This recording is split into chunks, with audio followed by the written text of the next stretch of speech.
કેરળમાં આ વર્ષે નિપાહ વાયરસનો પ્રથમ કેસ, હાઈ એલર્ટ જાહેર. દર્દી વેન્ટિલેટર પર, હોસ્પિટલ સ્ટાફ ક્વોરન્ટાઇન. 2018 પછી રાજ્યમાં છઠ્ઠી વખત સંક્રમણ ફેલાયું.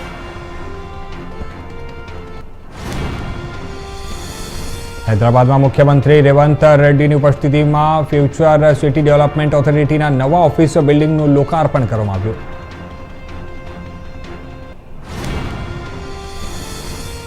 ચોમાસું 7 દિવસથી એક જ જગ્યાએ અટક્યું. યુપીમાં વાવાઝોડું, 3 મોત. બિહારમાં વાવાઝોડું, વરસાદ. દિવસ દરમિયાન અંધારું છવાયું. આજે 22 રાજ્યોમાં વરસાદનું એલર્ટ.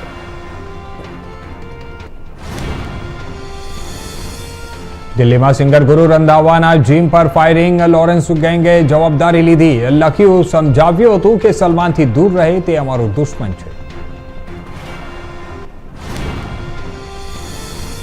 સૌથી મોટો વુમેન્સ T20 વર્લ્ડ કપ કાલથી પહેલી વાર 12 ટીમો અને 33 મેચ. ભારત ગ્રુપ ઓફ ડેઝમાં 14 જૂને પાકિસ્તાન સામે મુકાબલો. કોંગ્રેસ જનતા પાર્ટી પછી હવે આવી ઇશ્ક કરો પાર્ટી. એફસીના પૂર્વ જજ માર્કંડેય કાતુર્જે બનાવ્યું. સોશિયલ મીડિયામાં યુઝર્સે કહ્યું, રાજકારણમાં નફરત નહીં, ઇશ્કની એન્ટ્રી. પીએમ મોદી બોલ્યા, કોંગ્રેસે નિસફળતાનું કલંક હિન્દુઓ પર લગાવ્યું. અમે વર્ષોના કામ મહિનાઓમાં કર્યા. શુભેન્દુએ પીએમને ઝાલમુડી ખવડાવી.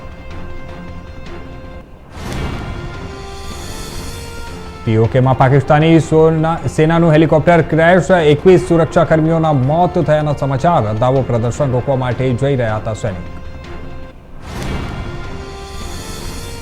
હોર્મુઝમાં અમેરિકી હુમલામાં 3 ભારતીયોના મોત. ઓઇલ ટેન્કર પર તૈનાત હતા. અમેરિકાએ આજે ઈરાન પર 49 ટોમહોક મિસાઇલથી હુમલો કર્યા. 10 દિવસમાં આજે ચાંદીમાં 27,000નો ભૂકંપ. ઓલ ટાઈમ હાઈથી 1.50 લાખ રૂપિયા ઘટી ચાંદી. સોનું પણ 8,000 રૂપિયા સસ્તું થયું. આજનો લેટેસ્ટ ભાવ.